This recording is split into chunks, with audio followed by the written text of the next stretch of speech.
Une histoire touchante où le destin réunit Elena Martin, une mère célibataire courageuse, et Vincent Hale, un milliardaire solitaire, grâce à un journal intime oublié dans un bus. Cette rencontre inattendue va bouleverser leur vie de façon extraordinaire, malgré les différences qui les séparent. Avant de commencer cette histoire, commentez ci-dessous d'où vous êtes en train de nous regarder. La pluie tombait doucement sur Manhattan ce matin de novembre. Vincent Hale, un milliardaire de 45 ans, connu pour son empire technologique plutôt que pour sa chaleur humaine, regardait par la fenêtre de son penthouse. Son téléphone sonna. « Monsieur Hale, c'est Robert. Je suis vraiment désolé, mais je suis malade aujourd'hui. Je ne pourrai pas vous conduire. » Vincent soupira. Son chauffeur n'avait jamais manqué un jour de travail en 5 ans. « Reposez-vous, Robert. Je me débrouillerai. » Il raccrocha et fixa la ville en contrebas. Un souvenir d'enfance lui traversa l'esprit, lui et sa mère prenant le bus ensemble avant qu'ils ne deviennent riches. Sur un coup de tête, il décida de prendre les transports en commun pour la première fois depuis des décennies. Vêtu d'un costume simple et d'un manteau gris, Vincent passa inaperçu parmi les New-Yorkais ordinaires. Dans le bus bondé, il s'assit à côté d'une fenêtre embuée. L'anonymat lui procurait une étrange sensation de liberté. Quand il descendit à son arrêt, Vincent remarqua un petit carnet à couverture florale laissé sur le siège voisin.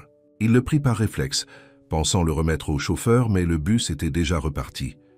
Il glissa le carnet dans sa poche et continua sa journée. Ce soir-là, seul dans son appartement luxueux, Vincent sortit le carnet oublié. En l'ouvrant, il découvrit une écriture délicate. C'était un journal intime. La première page indiquait simplement « Elena Martin ». « Cher journal », commençait la première entrée. « Lucas a eu 6 ans aujourd'hui. J'ai réussi à quitter mon 2e.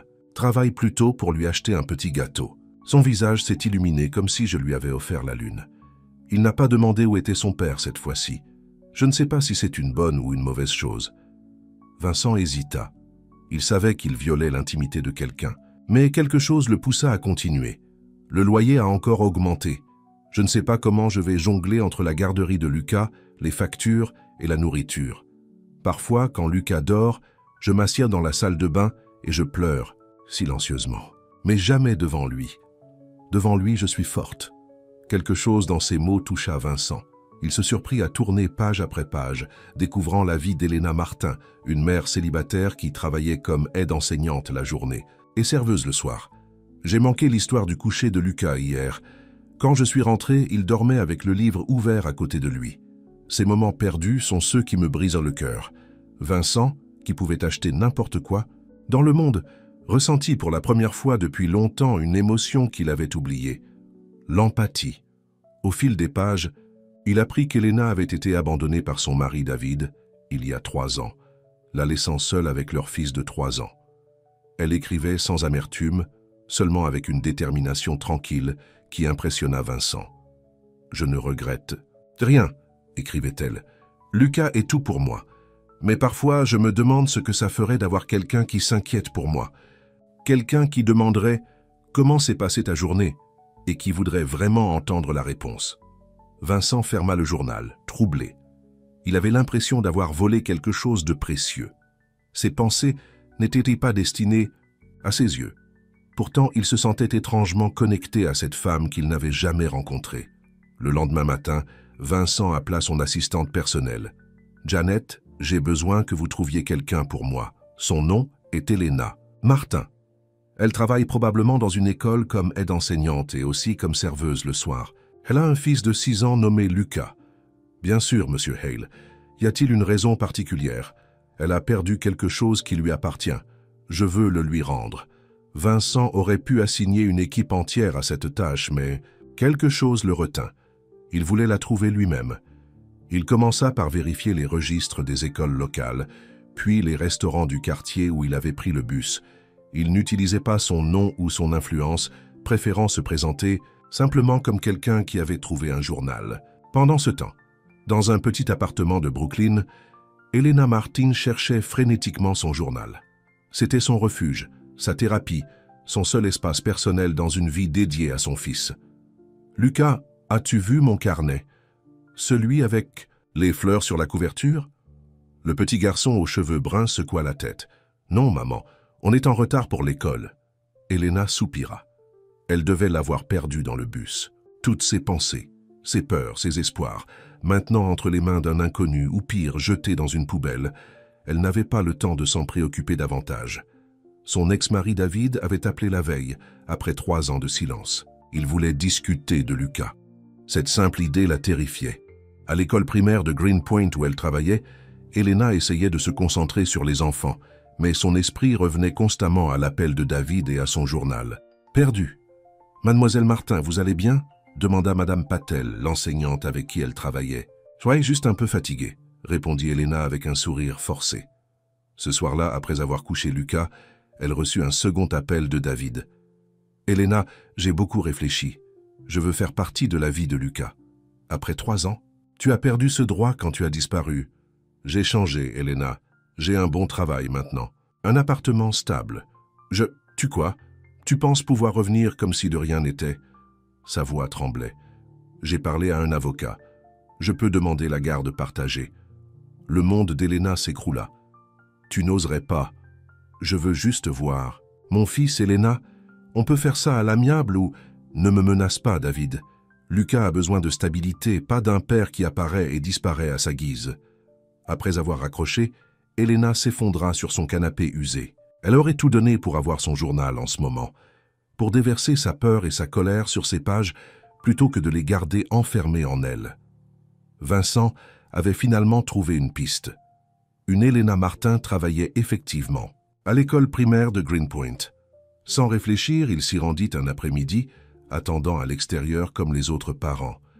Quand la cloche sonna, il la vit.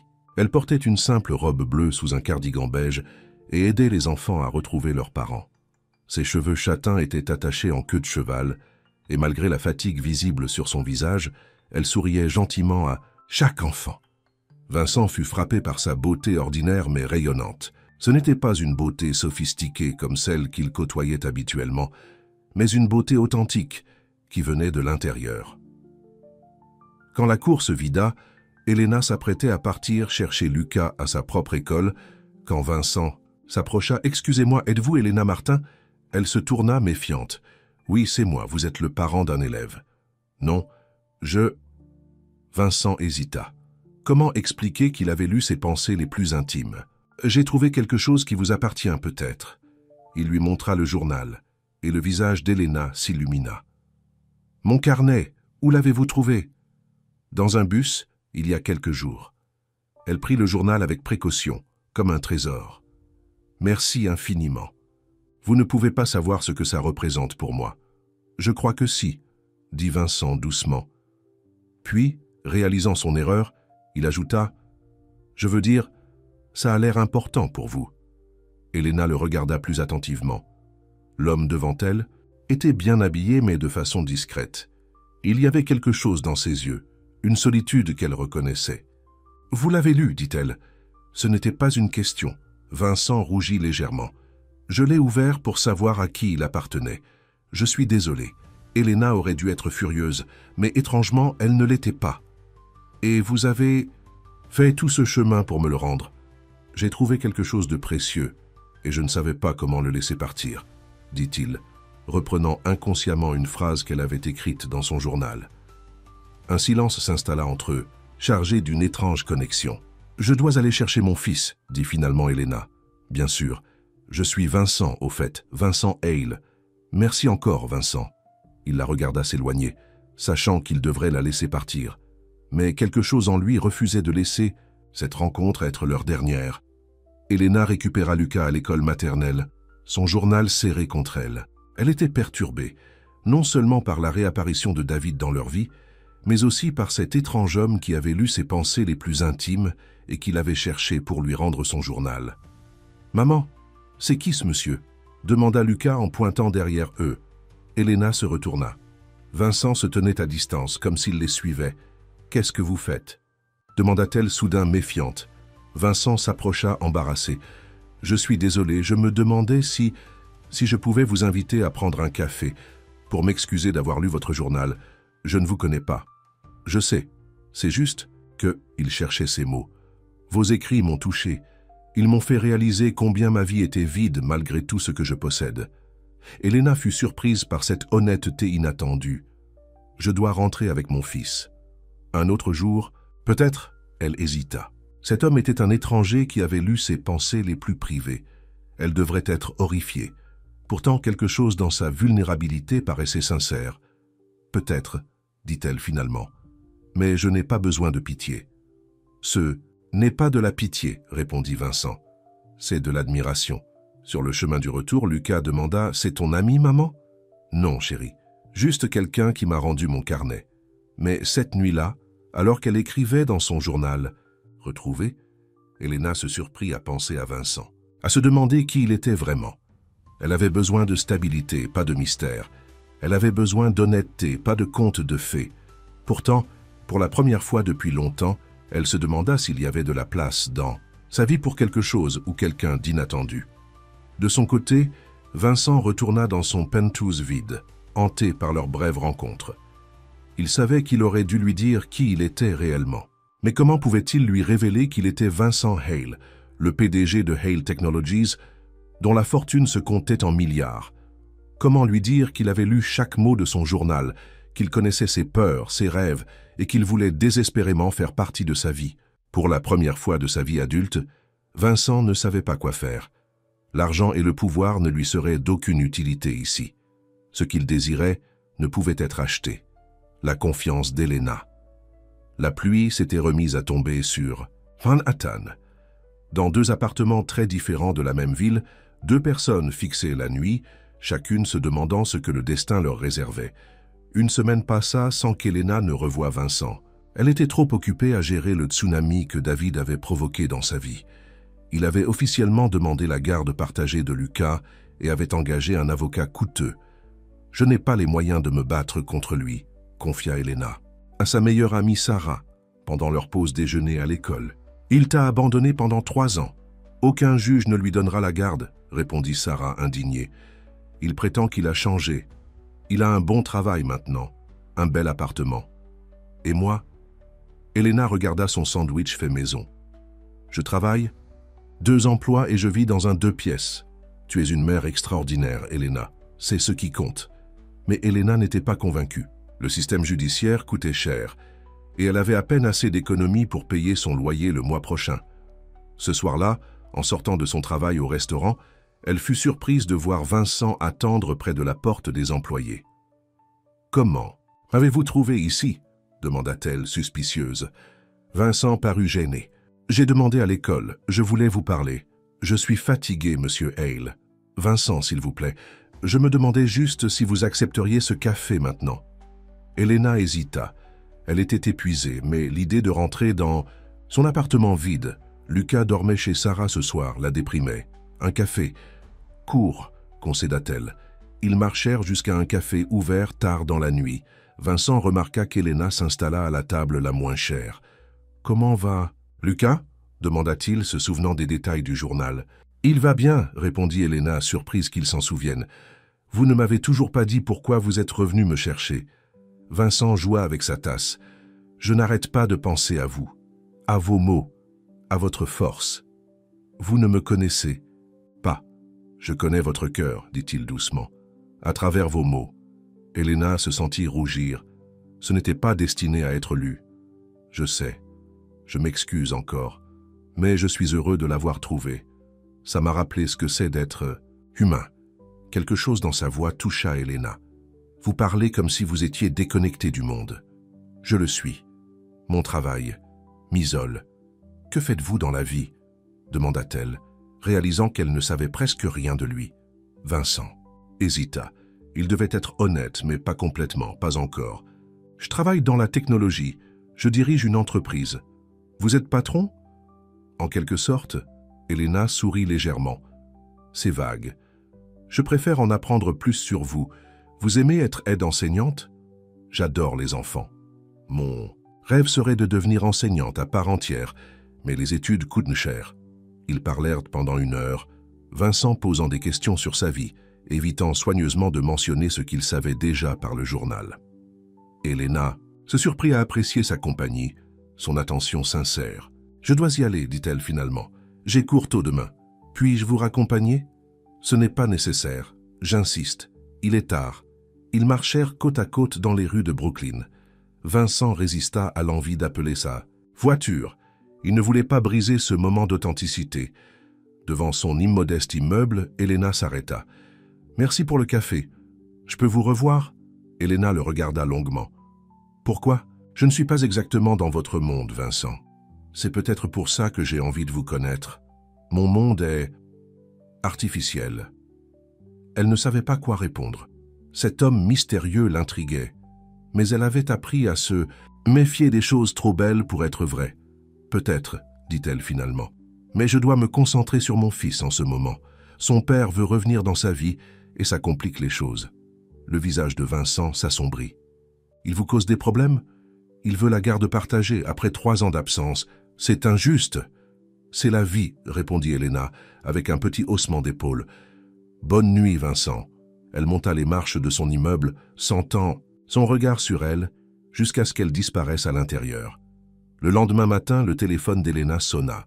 C'était un cabinet d'avocats prestigieux de Manhattan. « Madame Martin, je suis Maître Rodriguez. Quelqu'un a payé pour que nous représentions votre affaire de garde d'enfants. »« Quoi?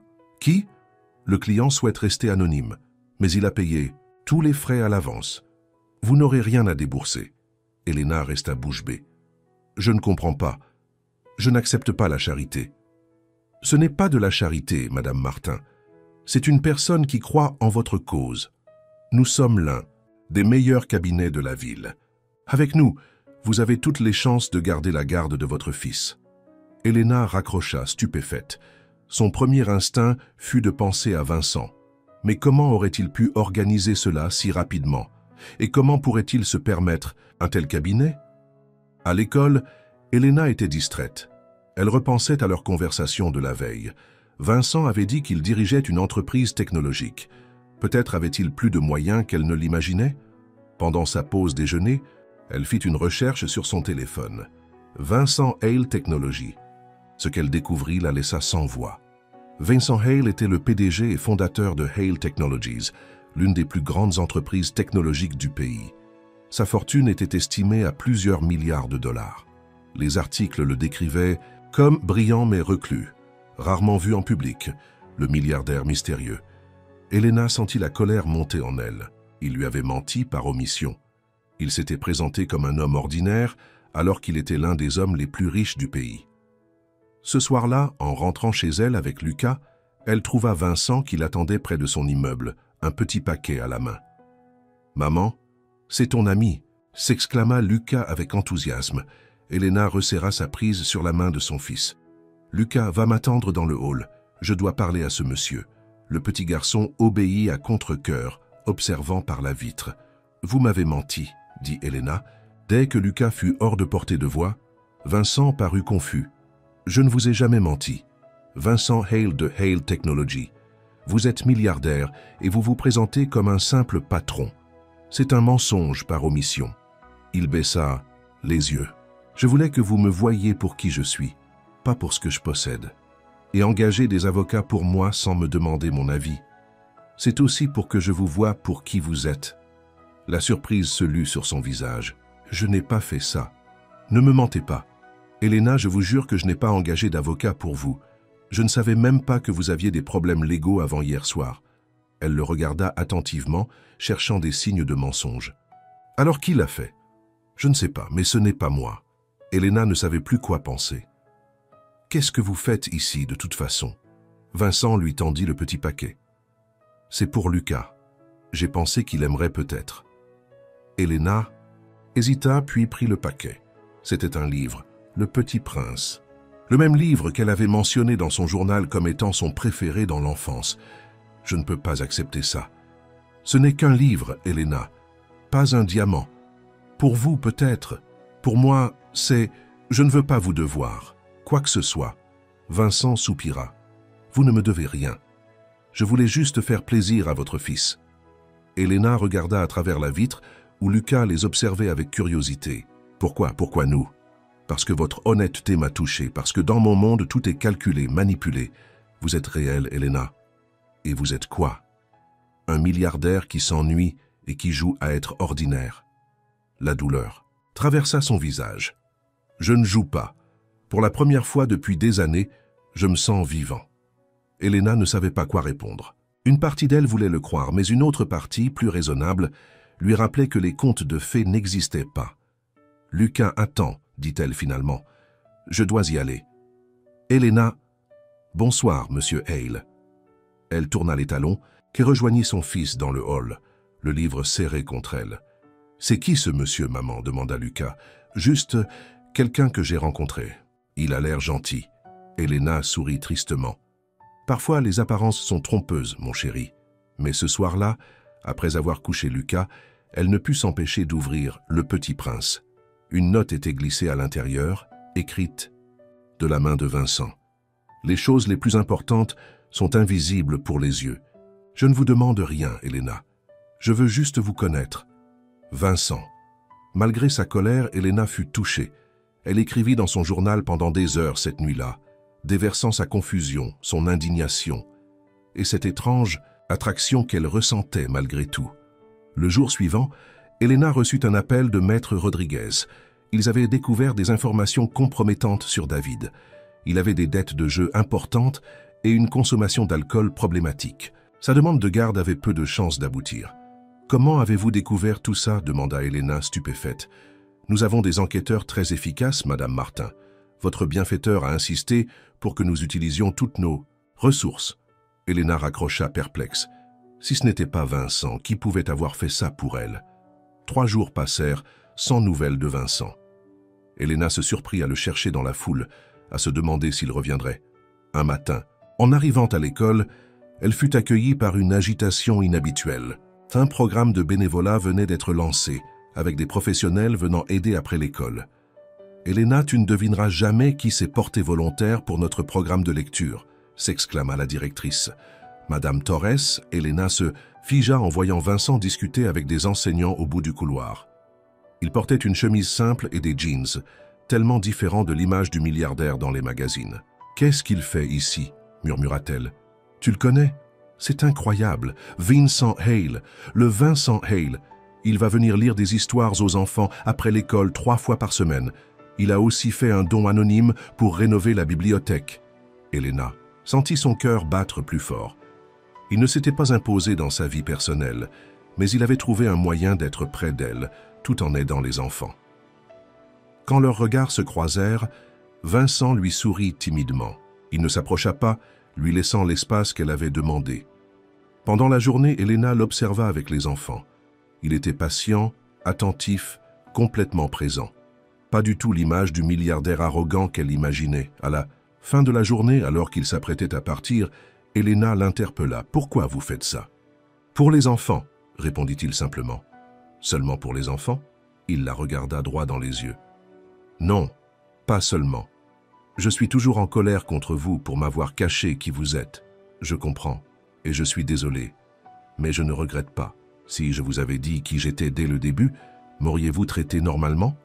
Elena dut admettre qu'il avait raison. « Probablement pas. Je ne cherche pas à acheter votre affection, Elena. Je veux la gagner, comme n'importe qui d'autre. Vous n'êtes pas ce n'importe qui d'autre, Vincent.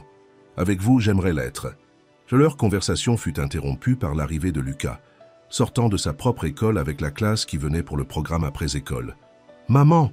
s'écria-t-il en courant vers elle. Vincent recula d'un pas, respectant leur espace. « Lucas, je te présente Monsieur Hale. Il va lire des histoires après l'école. » Le visage du petit garçon s'illumina. « Vraiment? Quelles histoires? Celles que tu voudras, » répondit Vincent en s'agenouillant pour être à sa hauteur. Elena observa leur interaction, troublée par la facilité avec laquelle Vincent communiquait avec son fils. Il ne le traitait pas comme un enfant, mais comme une personne à part entière. « Monsieur Hale nous a offert un nouveau livre, » dit Elena à Lucas. « Le Petit Prince. On pourrait le lire ensemble ce soir. » Le sourire de Vincent valait tous les trésors du monde. « Maman dit que c'est son livre préféré, » continua Lucas. « C'est aussi l'un des miens, » répondit Vincent. « Vous pourrez nous le lire. » « Et ici ?» demanda Lucas avec espoir. « Si ta maman est d'accord. » Ils se tournèrent tous les deux vers Elena, attendant sa réponse. « On verra, » dit-elle finalement. Maintenant, Lucas, Va rejoindre ton groupe. Je dois parler à Monsieur Hale. » Une fois, Lucas parti, Elena se tourna vers Vincent. « Être volontaire ici ne change rien au fait que nos mondes sont complètement différents. Les mondes peuvent se croiser, Elena. Et puis quoi? Vous vous lasserez de jouer au Monsieur Tout-le-Monde et vous retournerez à votre vie de milliardaire. Et nous serons juste une anecdote amusante à raconter. » La douleur dans les yeux de Vincent était palpable. « Ce n'est pas ce que vous êtes pour moi. » « Qu'est-ce que nous sommes, alors ?» Puis il hésita, cherchant les mots justes. Un rappel de ce qui est réel, de ce qui compte vraiment. Elena voulut répondre, mais la sonnerie de son téléphone l'interrompit. C'était David. « Je ne peux pas parler maintenant, » dit-elle en décrochant. « Ils ont annulé l'audience, Elena, » dit David, sa voix tendue. « Ton avocat a présenté des preuves. Ils disent que je ne suis pas apte à avoir la garde, David. Qui est cet homme pour qui tu travailles? Celui qui a payé ses avocats pour me détruire? Je ne sais pas de quoi tu parles. Ne me mens pas. Quelqu'un se sert de toi pour m'atteindre, Elena. Fais attention. » Il raccrocha brusquement. Elena fixa son téléphone, puis regarda Vincent avec suspicion. « Vous m'avez dit que vous n'aviez pas engagé d'avocat pour moi.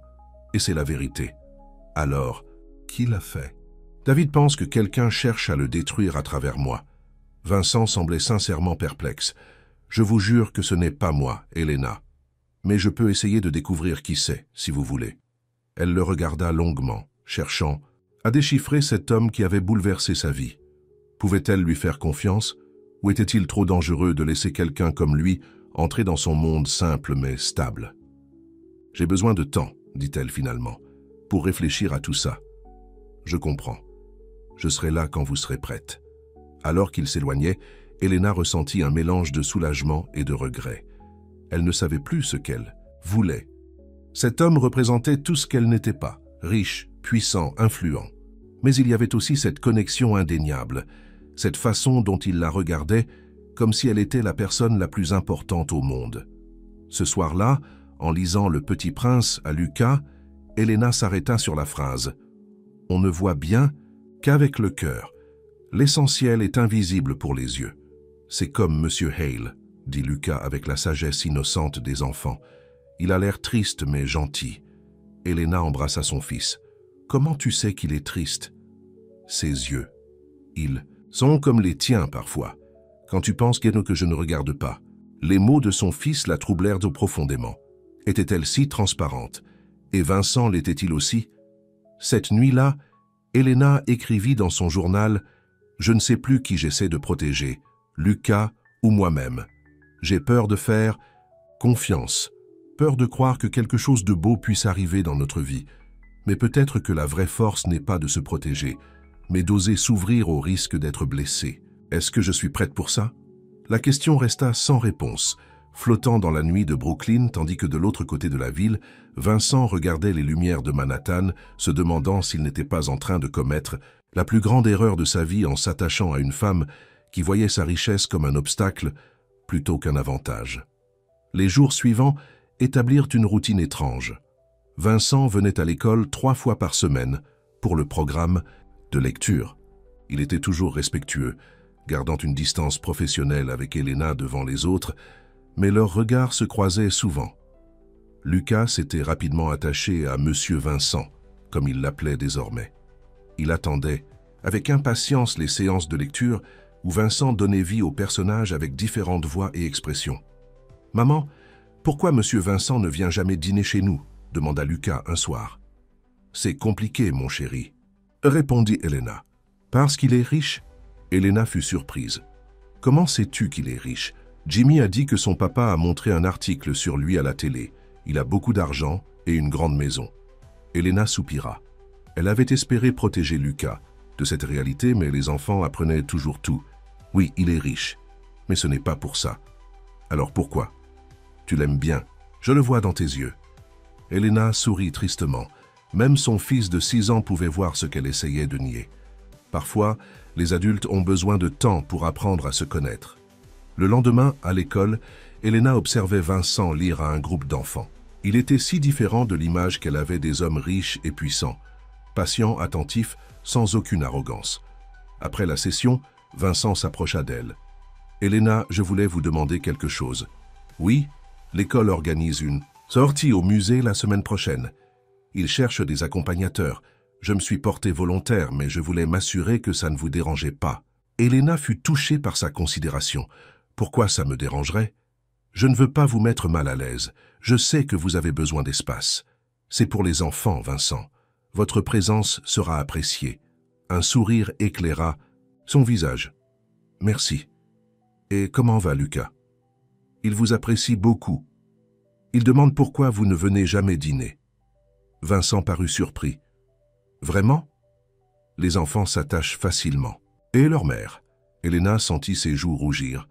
Leurs mères sont plus prudentes. Avec raison, dit-il doucement, mais j'espère qu'elles peuvent aussi changer d'avis. Ils furent interrompus par l'arrivée de Madame Torres, la directrice. Monsieur Hale, justement la personne que je cherchais. Le conseil d'administration aimerait vous rencontrer pour discuter de votre généreux don pour la bibliothèque. Vincent sourit poliment. Bien sûr. Excusez-moi, Elena. Elena le regarda s'éloigner, perturbée par les émotions contradictoires qu'il suscitait en elle. Cette nuit-là, en écrivant dans son journal, Elena réalisa qu'elle n'avait toujours pas découvert qui avait engagé les avocats pour elle. Maître Rodriguez avait refusé de révéler l'identité de son bienfaiteur, même après la résolution de l'affaire de garde. David avait abandonné sa demande de garde, mais ses accusations concernant quelqu'un qui cherchait à le détruire l'inquiétaient. Et si Vincent avait menti, ou pire, s'il s'agissait de quelqu'un d'autre avec des intentions moins honorables? Le jour de la sortie au musée arriva. Elena et Vincent se retrouvèrent à superviser le même groupe d'enfants, dont Lucas. C'était la première fois qu'ils passaient plusieurs heures ensemble depuis leur rencontre. Vincent était naturel avec les enfants, répondant patiemment à leurs questions sans fin, s'agenouillant pour être à leur hauteur, les encourageant à exprimer leurs impressions sur les œuvres d'art. « Comment faites-vous ça ?»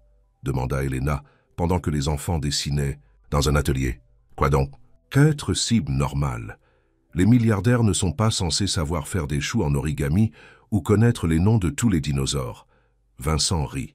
« J'ai été un enfant passionné de dinosaures avant d'être un milliardaire, vous savez. L'argent change beaucoup de choses, mais pas qui vous êtes au fond. L'argent vous isole, non? Vous pouvez littéralement tout acheter. »« Tout sauf ce qui compte vraiment, » répondit-il, son regard s'attardant sur elle.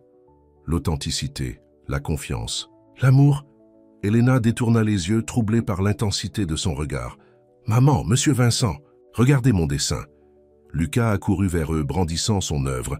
C'était un dessin naïf représentant 3 personnages se tenant par la main devant une maison. « C'est nous, expliqua-t-il fièrement. Toi, moi et monsieur Vincent. » Elena sentit son cœur se serrer. Son fils avait déjà intégré Vincent dans leur petite famille, dans son imagination. « C'est magnifique, Lucas, » dit Vincent, visiblement ému. « Je peux le garder pour toi, demanda Lucas. J'en serais honoré. » Sur le chemin du retour, dans le bus scolaire, Lucas s'endormit contre l'épaule de sa mère. Vincent, assis de l'autre côté de l'allée, observait cette scène avec une tendresse évidente. « Il est épuisé, » murmura Elena. « Il est extraordinaire. Vous avez fait un travail remarquable, Elena, malgré toutes les difficultés. J'essaie de lui donner ce que je peux. Vous lui donnez tout ce qui compte. » Elena regarda son fils endormi. « Les enfants ont besoin de stabilité, de certitude. Est-ce une façon de me dire que je représente l'instabilité? Vous représentez un monde que nous ne connaissons pas, Vincent. Un monde auquel nous n'appartenons pas. Les mondes peuvent changer, s'adapter, ou bien ils peuvent s'effondrer, répondit Elena. J'ai déjà vu ce qui arrive quand on construit sur des bases instables. Vincent comprit qu'elle parlait de son ex-mari. Je ne suis pas David. Non, vous êtes plus dangereux. Dangereux? Avec lui, je connaissais le risque. Avec vous, tout semble trop parfait. Et rien de parfait ne dure. Vincent resta silencieux un moment. Je ne prétends pas être parfait, Elena. Loin de là. Je suis seul depuis si longtemps que j'ai oublié comment ne pas l'être. J'ai construit un empire, mais je n'ai personne avec qui le partager. Personne qui me voit vraiment, au-delà de ma fortune. Jusqu'à ce que vous trouviez mon journal, dit Elena doucement. Jusqu'à ce que je vous trouve, vous. Leur conversation fut interrompue par l'arrivée à l'école. Les enfants se réveillèrent, bruyants et excités malgré la fatigue. En descendant, du bus, Elena vit une voiture noire luxueuse garée devant l'école. Un homme en costume en sortit et s'approcha d'eux. « Monsieur Hale, il y a une situation qui requiert votre attention immédiate, dit-il formellement. Vincent fronça les sourcils. « Je suis occupé, James. C'est à propos de l'offre de rachat. Ils ont avancé la réunion. Le conseil vous attend. » Elena vit l'irritation sur le visage de Vincent. C'était un aperçu de sa vie réelle, celle dont il ne parlait jamais. « Allez-y, dit-elle. Votre monde vous appelle. »« Ce n'est pas mon monde qui compte, répondit-il. James, dites au conseil que je serai là dans 1 heure. »« Mais, monsieur. »« 1 heure, James. » L'assistant remonta dans la voiture, visiblement contrarié. « Vous n'êtes pas obligé de rester, dit Elena. Je veux raccompagner Lucas et vous, si vous le permettez. » Elena acquiesça, touchée par sa priorité. Ils marchèrent jusqu'à l'appartement d'Elena, Lucas entre eux, bavardant avec enthousiasme, sur tout ce qu'il avait vu au musée. Devant l'immeuble, Lucas insista pour que Vincent monte voir sa collection de dinosaures. Elena accepta avec une légère hésitation. L'appartement était petit mais chaleureux. Des dessins de Lucas décorèrent les murs, des livres étaient empilés sur chaque surface disponible, et des plantes vertes apportèrent de la vie à l'espace. Modeste, Vincent observait tout avec attention, comme s'il essayait de mémoriser chaque détail de leur vie. « Ce n'est pas grand-chose comparé à ce que vous avez l'habitude, » dit Elena, soudain consciente de la simplicité de leur logement. « C'est un foyer, » répondit Vincent avec sincérité. « Bien plus que mon penthouse ne l'a jamais été. » Lucas tirait déjà Vincent par la main vers sa chambre pour lui montrer ses trésors. Elena les suivit, observant leur interaction avec un mélange de joie et d'appréhension. Après que Lucas eut présenté chaque dinosaure avec son nom complet, Vincent dut partir pour sa réunion. « Merci de m'avoir laissé entrer dans votre maison, » dit-il à Elena sur le palier. « Merci pour aujourd'hui. Les enfants ont adoré. »« Et vous ?» Elena sourit légèrement. « Moi aussi. » Elena, je... Elle attendit, sentant qu'il voulait dire quelque chose d'important. « Je voudrais vous inviter, vous et Lucas, à venir chez moi ce week-end. Rien de formel, juste un déjeuner peut-être, pour vous remercier de votre hospitalité. » Elena hésita. Entrer dans son monde était une étape importante. « Vous pouvez réfléchir, » ajouta-t-il rapidement. « D'accord, je vais y réfléchir. » Vincent sourit, plein d'espoir, puis se dirigea vers la voiture qui l'attendait. Elena le regarda partir, se demandant si elle était prête à franchir cette frontière invisible entre leurs mondes. Le lendemain, à l'école, tout avait changé. Vincent n'était pas venu, mais les journaux et les écrans de télévision étaient remplis de son image. Apparemment, Hale Technologies faisait face à une tentative de rachat hostile, et Vincent était au cœur d'une bataille financière acharnée. « Ton ami milliardaire a des problèmes », commenta Sarah pendant leur pause. « Ce n'est pas mon ami, » répondit automatiquement Elena. « Vraiment ? Pourtant, il passe son temps libre à lire des histoires à des enfants dans notre école au lieu de gérer son empire. » Elena ne répondit pas. Elle était perturbée par les images de Vincent en costume d'affaires, l'air froid et déterminé, si différent de l'homme attentionné qu'elle connaissait. Ce soir-là, elle reçut un message de Vincent. « Je suis désolé pour mon absence aujourd'hui. Des affaires urgentes. Notre invitation tient toujours pour ce week-end, si vous le souhaitez. Cordialement, Vincent. » Sa formalité soudaine la troubla. Était-ce le vrai Vincent, l'homme d'affaires impitoyable des médias, ou bien l'homme gentil, qui lisait des histoires à son fils? Elena commençait à réaliser qu'ils étaient peut-être la même personne, les différentes facettes d'un homme complexe. Le vendredi soir, alors qu'elle rentrait de son travail au restaurant, Elena trouva une limousine garée devant son immeuble. Le chauffeur lui tendit une enveloppe, à l'intérieur une note manuscrite de Vincent. « Elena, je comprends si vous hésitez à venir demain. Je voulais juste que vous sachiez que, malgré ce que vous pourriez voir dans les médias ces jours-ci, l'homme que vous connaissez est le vrai. Si vous décidez de venir, cette voiture sera à votre disposition à 11 heures, sans aucune obligation. Avec mes pensées les plus sincères, Vincent. » Elena resta longtemps à contempler la note. Sa calligraphie était élégante mais pas prétentieuse, comme lui. Le lendemain matin, Lucas était surexcité à l'idée de visiter la maison d'un vrai milliardaire. Il y aura une piscine et un cinéma et des robots. Elena sourit. « Je ne sais pas, mon chéri. Peut-être devrions-nous d'abord décider si nous y allons. »« Bien sûr qu'on y va !» s'exclama Lucas comme si c'était l'évidence même. À 11 heures précises, la limousine était là. Elena avait opté pour une tenue simple mais élégante, une robe bleue qu'elle gardait pour les occasions spéciales. Lucas portait son t-shirt préféré avec un dinosaure. Le trajet vers Manhattan fut une aventure en soi pour Lucas, qui n'avait jamais mis les pieds dans une limousine. Il posait 1000 questions au chauffeur patient, explorant tous les boutons et gadgets. Quand ils arrivèrent devant la tour Hale, Elena sentit une boule se former dans son estomac. L'immeuble était intimidant, tout en verre et en acier, s'élevant vers le ciel comme un monument à la réussite de Vincent. Ils furent conduits au dernier étage, où les portes de l'ascenseur s'ouvrirent directement sur un penthouse spectaculaire.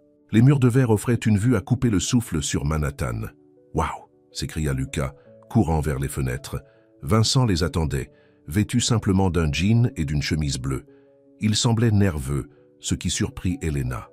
Cet homme qui dirigeait un empire de plusieurs milliards était inquiet de les recevoir dans sa maison. « Vous êtes venu ?» dit-il avec un sourire chaleureux. « Monsieur Vincent, votre maison est comme un vaisseau spatial !» s'exclama Lucas. Vincent rit. « Tu trouves? Je n'y avais jamais pensé. Tu veux voir quelque chose de vraiment cool ?» Il conduisit Lucas vers un mur qui s'ouvrit pour révéler une salle remplie de modèles de dinosaures, de fossiles et de livres sur la paléontologie. Le visage de Lucas s'illumina comme un sapin de Noël. « C'est votre collection? Maintenant, c'est la nôtre », répondit Vincent avec un clin d'œil. Elena observait cette scène avec émotion. Vincent avait préparé cet espace spécialement pour Lucas, sachant sa passion pour les dinosaures. Pendant que Lucas explorait son nouveau paradis, Vincent conduisit Elena sur la terrasse. La vue était spectaculaire, mais Elena était plus intriguée par l'absence quasi totale de décoration personnelle dans l'appartement. « C'est très minimaliste », commenta-t-elle. « Je n'y suis pas souvent », admit Vincent. « Et quand j'y suis, je suis généralement seul. Je n'ai jamais ressenti le besoin de le rendre accueillant, jusqu'à maintenant. » Elena remarqua alors les petites touches récentes, des fleurs fraîches, des livres sortis des étagères, des coussins colorés sur le canapé habituellement austère. Il avait essayé de rendre l'espace moins intimidant pour eux. « J'ai lu à propos de votre entreprise dans les journaux, » dit Elena. « Cette tentative de rachat semble sérieuse. » Vincent soupira. « Elle l'est. Un concurrent veut démanteler ce que j'ai construit, vendre les morceaux aux plus offrants. Vous allez vous battre? Bien sûr, c'est mon héritage. Mais aujourd'hui, je ne veux pas penser à ça. Aujourd'hui est pour vous et Lucas. » Ils déjeunèrent sur la terrasse, un repas simple préparé par Vincent lui-même, pas par un chef étoilé comme Elena l'avait imaginé. « Vous avez cuisiné ?» demanda-t-elle surprise. « J'ai essayé. Je ne suis pas très douée, mais je voulais que ce soit authentique. » Elena fut touchée par cet effort. Vincent Hale, qui pouvait engager les meilleurs chefs du monde, avait préparé lui-même des sandwichs et une salade pour les impressionner. Après le déjeuner, alors que Lucas était absorbé par un documentaire sur les dinosaures dans la salle multimédia, Vincent et Elena se retrouvèrent seuls. « Merci d'être venu, » dit-il doucement. « Ça signifie beaucoup pour moi. »« Pourquoi moi, Vincent ?» demanda Elena la question qui la hantait depuis des semaines. « Vous pourriez avoir n'importe quelle femme. Des mannequins, des héritières, des femmes qui connaissent votre monde. J'ai eu ces femmes, Elena. Des relations basées sur l'intérêt, les apparences, les convenances sociales, jamais sur une véritable connexion. » Il s'approcha d'elle, sans la toucher, mais assez près pour qu'elle sente sa présence. « Quand j'ai lu votre journal, j'ai découvert quelque chose que je croyais perdu pour toujours, de l'espoir. L'espoir qu'il existe encore des personnes authentiques, courageuses, qui aiment sans condition. » Elena sentit des larmes monter à ses yeux. « Je ne suis pas parfaite, Vincent. Je ne cherche pas la perfection. Je cherche ce qui est réel. » Leurs regards se croisèrent, et pour la première fois, Elena ne vit pas le milliardaire, seulement l'homme. Le moment fut brisé par la sonnerie du téléphone de Vincent. Il s'excusa et répondit à contre-cœur. Son visage s'assombrit immédiatement. « Je dois prendre cet appel, » dit-il à Elena. « Je suis désolé. Faites comme chez vous. Je reviens vite. » Elena le regarda s'éloigner, parlant à voix basse. Son langage corporel avait changé, les épaules tendues, la mâchoire serrée. C'était le Vincent des médias, le redoutable homme d'affaires. Curieuse, elle s'approcha suffisamment pour entendre des bribes de conversation. Je me fiche de ce qu'il offre, James. Je ne vends pas. Non, ce n'est pas négociable. Trouvez-moi ce dossier sur Martin Enterprises. Oui, utilisez-le si nécessaire. Elena se figea. Martin était le nom de famille de David. Et le sien. Martin Enterprises devait être l'entreprise où David travaillait maintenant. Vincent raccrocha et se retourna, surprenant Elena qui avait entendu. « Elena, tout va bien? Qu'est-ce que c'était » demanda-t-elle, la voix tremblante. « À propos de Martin Enterprises », Vincent parut surpris. « C'est une entreprise impliquée dans la tentative de rachat. Pourquoi? C'est là que travaille David, mon ex-mari. » Le visage de Vincent reflétait une confusion sincère. « David Martin? Je n'en avais aucune idée, Elena. Je vous le jure. Les avocats qui ont découvert ces problèmes d'alcool et de... c'était vous, n'est-ce pas? Vous avez menti. Non, Elena, je ne savais même pas où travaillait votre ex-mari. C'est une coïncidence. Une coïncidence? Que l'entreprise qui essaie de vous racheter emploie mon ex-mari? Que, soudainement, des avocats mystérieux apparaissent pour m'aider contre lui? » Vincent s'approcha d'elle. « Elena, écoutez-moi. Je vous promets que je n'ai pas orchestré tout ça. Je vais découvrir ce qui se passe. » Mais Elena reculait déjà, attrapant son sac. « Lucas, on s'en va, mon chéri. »« Elena, s'il vous plaît. »« Je savais que c'était trop beau pour être vrai, dit-elle, les larmes aux yeux. Je ne serai pas utilisée dans vos jeux de pouvoir, Vincent. » Lucas arriva, confus par la tension soudaine. « On part déjà? »« Oui, mon chéri. Dis au revoir. » Monsieur Hale. Vincent regarda impuissant Elena et Lucas partir. Tout ce qu'il avait construit avec patience s'effondrait à cause d'une coïncidence. Ou était-ce vraiment une coïncidence? Dans la limousine qui les ramenait à Brooklyn, Elena tentait de retenir ses larmes devant Lucas. Elle avait été stupide de croire qu'un homme comme Vincent Hale pouvait être intéressé par elle pour elle-même. Tout cela faisait partie d'un jeu plus grand, une bataille de pouvoir dans laquelle elle n'était qu'un pion. Ce qu'elle ne savait pas, c'est que Vincent était déjà au téléphone, déterminé à découvrir la vérité. Quelqu'un avait manipulé les événements et ce quelqu'un allait payer cher pour avoir détruit ce qu'il avait de plus précieux, la confiance d'Elena. Semaines s'étaient écoulées depuis l'incident au penthouse de Vincent. Elena avait évité toute communication avec lui, malgré ses nombreux messages et appels. Il n'était pas revenu au programme de lecture, ce qui avait déçu Lucas profondément. « Pourquoi Monsieur Vincent ne vient plus ?» demandait-il. « Chaque jour, il est occupé avec son travail, mon chéri, » répondait Elena, incapable d'expliquer la véritable situation à un enfant de 6 ans. En réalité, Vincent n'avait jamais été aussi peu préoccupé par son travail. Il avait passé la semaine à mener une enquête personnelle, déterminé à découvrir qui manipulait les événements. Sa première découverte fut que David Martin avait effectivement été embauché par Martin Enterprises, une filiale de Davis Industries, son principal concurrent, seulement 2 mois auparavant. Une coïncidence trop parfaite pour en être vraiment une. La seconde révélation fut encore plus troublante. Les avocats qui avaient représenté Elena avaient été engagés par Jonathan Davis lui-même, le PDG de Davis Industries et l'homme derrière la tentative de rachat hostile. Tout cela faisait partie d'un plan complexe, mais Vincent ne comprenait pas encore entièrement son objectif. Pourquoi utiliser Elena et son fils dans cette bataille d'entreprise? Pendant ce temps, Elena avait reçu une offre surprenante. L'école privée où travaillait maintenant David lui proposait un poste d'enseignante, avec un salaire 2 fois supérieur à ce qu'elle gagnait actuellement et une bourse complète pour Lucas. « C'est une opportunité incroyable, » dit Sarah quand Elena lui annonça la nouvelle pendant leur pause déjeuner. « C'est trop parfait, » répondit Elena, suspicieuse. « Cette école coûte une fortune. Pourquoi m'offrirait-il un poste alors que je n'ai pas encore terminé ma certification d'enseignante? Peut-être qu'il voit ton potentiel, ou peut-être que ton ex-mari a mis un bon mot pour toi ?» Elena secoua la tête. David ne ferait jamais ça, pas après notre dernière confrontation. Elle ne pouvait s'empêcher de penser que cette offre était liée à Vincent d'une manière ou d'une autre. Était-ce un moyen de se faire pardonner? Ou y avait-il quelque chose de plus sinistre derrière tout cela? Ce soir-là, alors qu'Elena rentrait du restaurant, elle fut surprise de trouver David qui l'attendait devant son immeuble.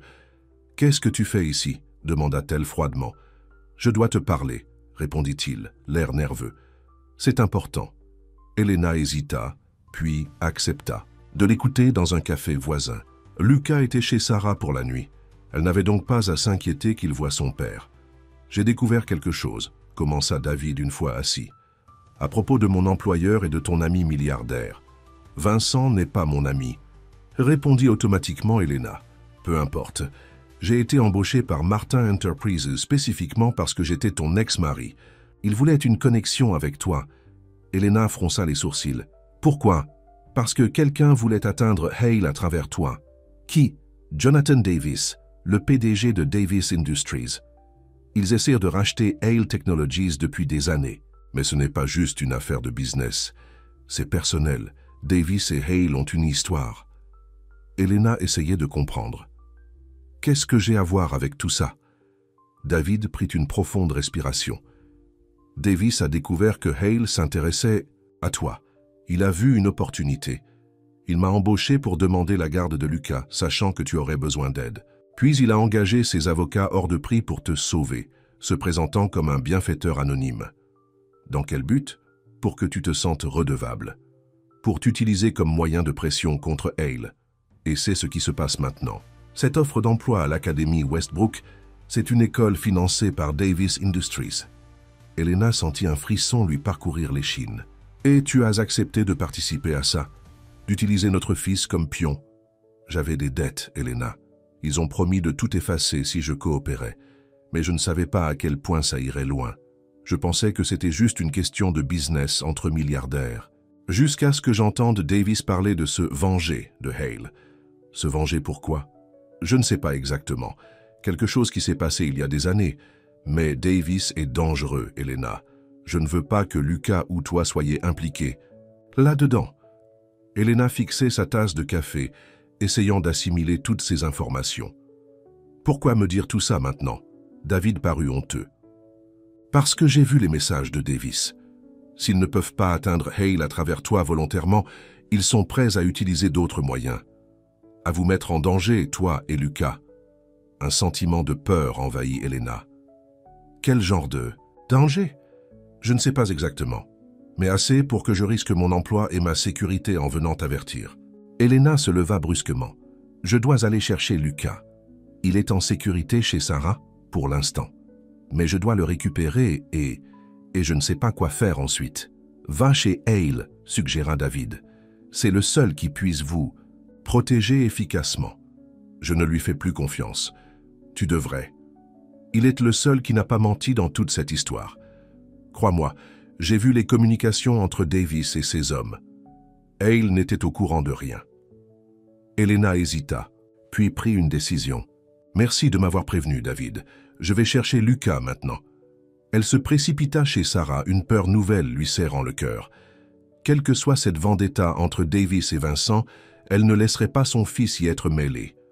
Pendant ce temps, Vincent touchait enfin au but de son enquête.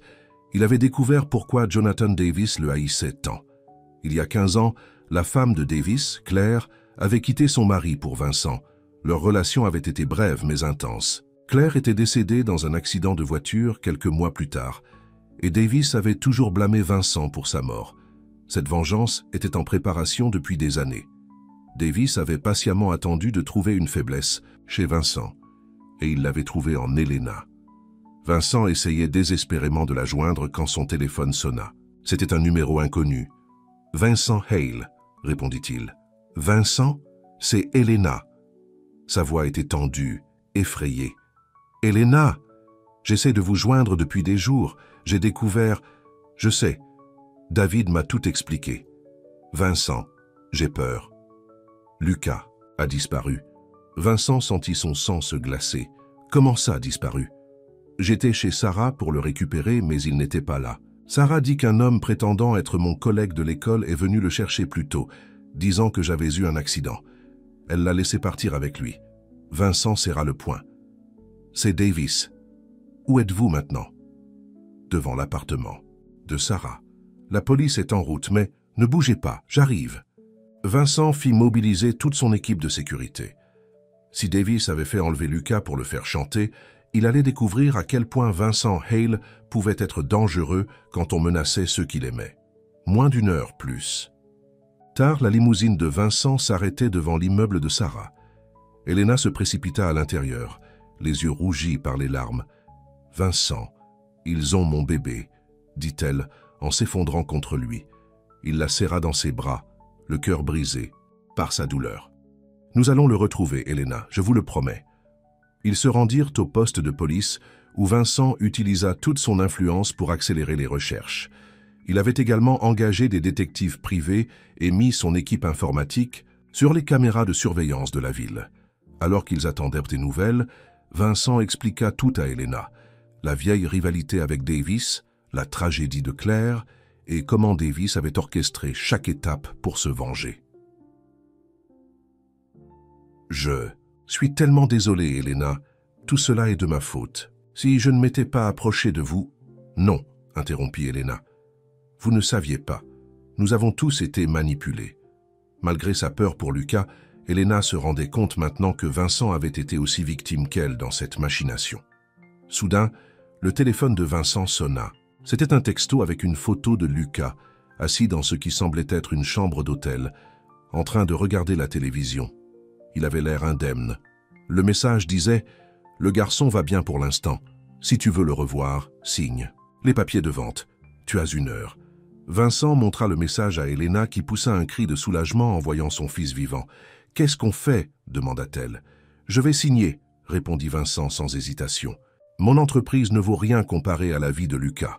Mais c'est votre héritage, tout ce que vous avez construit. » Vincent prit son visage entre ses mains. « Elena, depuis que j'ai trouvé votre journal, j'ai découvert ce qui compte vraiment.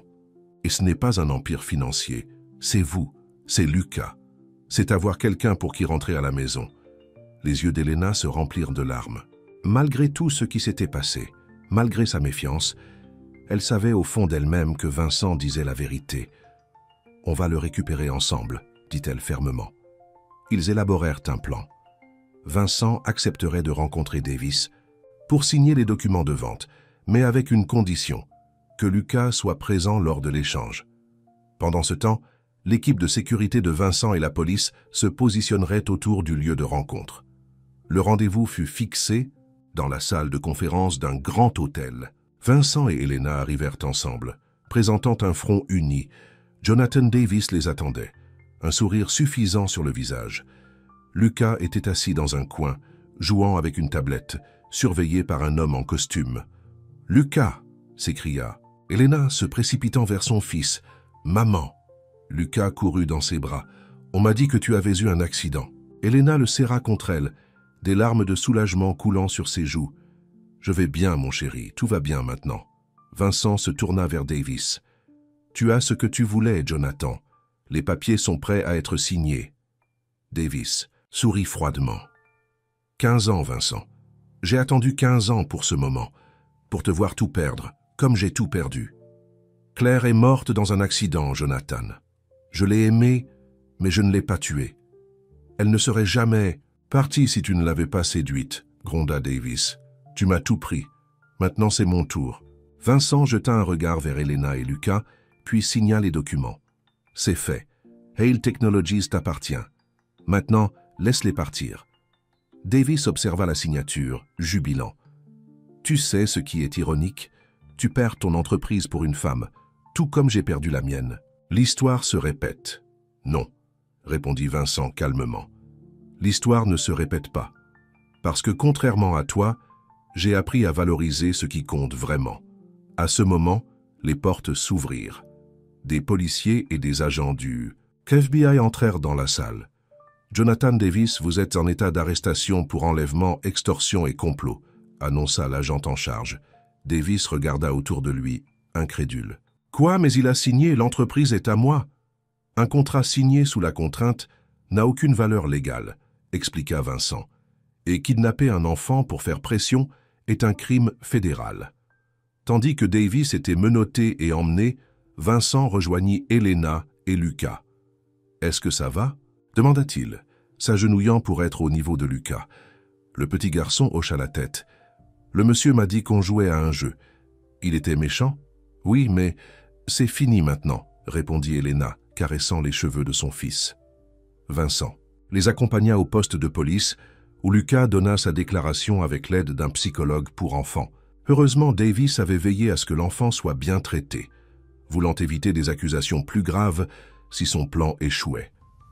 Plus tard cette nuit-là, Elena et Luca furent installés dans une suite d'hôtels sous protection policière, en attendant que tout soit résolu. Vincent restait avec eux, refusant de les laisser seuls.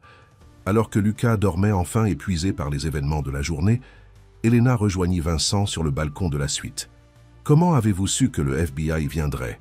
demanda-t-elle. « J'ai contacté les autorités dès que j'ai compris ce que manigançait Davis. Ses activités récentes n'étaient pas toutes légales.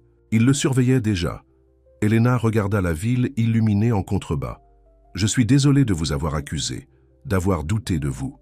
Vous aviez raison de douter, Elena. Notre relation a commencé par une violation de votre intimité. Je n'aurais jamais dû lire votre journal. »« Je crois que si, » dit-elle doucement. « Sinon, nous ne nous serions jamais rencontrés. » Vincent s'approcha d'elle, hésitant. « Et maintenant, que se passe-t-il pour nous ?»« Je ne sais pas, » admit Elena. « Nos mondes sont toujours aussi différents. Les mondes peuvent changer, s'adapter l'un à l'autre. » Elle sourit légèrement, se rappelant leurs conversations antérieures. « Peut-être qu'ils le peuvent. »« Elena, » commença Vincent, prenant sa main dans la sienne. « Je sais que tout a été chaotique, dangereux, compliqué, mais une chose est restée constante, mes sentiments pour vous. Je vous ai cherché non pas pour trouver une femme, mais pour retrouver mon propre cœur. Et vous êtes la première. Personne qui m'a fait sentir humain à nouveau. » Elena sentit des larmes lui monter aux yeux. « J'ai tellement peur, Vincent. Peur que tout ceci ne soit qu'un beau rêve qui va s'évanouir. Peur que vous vous lassiez de notre vie simple. Peur de vous faire confiance et de tout perdre encore une fois. Je comprends cette peur. Je la ressens aussi. Mais peut-être que c'est ça le courage. Avancer malgré la peur. » Il sortit une enveloppe de sa poche. « Qu'est-ce que c'est ?» demanda Elena. « Une lettre. Je l'ai écrite quand je pensais que vous ne voudriez plus jamais me voir. Je comptais vous la laisser avec votre journal. » Elena prit l'enveloppe, mais ne l'ouvrit pas. « Je vais m'éloigner pour un temps, » continua Vincent. « Vous donnez l'espace, dont vous avez besoin pour décider si vous voulez de moi dans votre vie, dans celle de Luca. Quand vous serez prête, si vous l'êtes un jour, venez me trouver. Non pas pour l'amour, mais pour un foyer, pour une famille. » Elena le regarda, surprise par cette proposition inattendue. « Vous partez ?»« Temporairement. Davis sera jugé. Mon entreprise a besoin d'être restructurée. Et vous avez besoin de temps pour réfléchir à ce que vous voulez vraiment. Et si je décide que je vous veux dans notre vie, que Luca et moi voulons faire partie de la vôtre ?»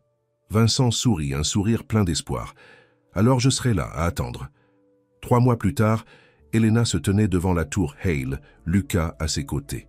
Elle avait finalement ouvert la lettre de Vincent la semaine précédente, et son contenu l'avait émue aux larmes.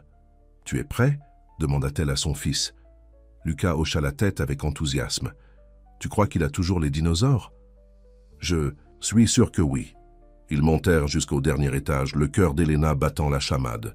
Quand les portes de l'ascenseur s'ouvrirent, Vincent était là, comme s'il avait su qu'il viendrait aujourd'hui.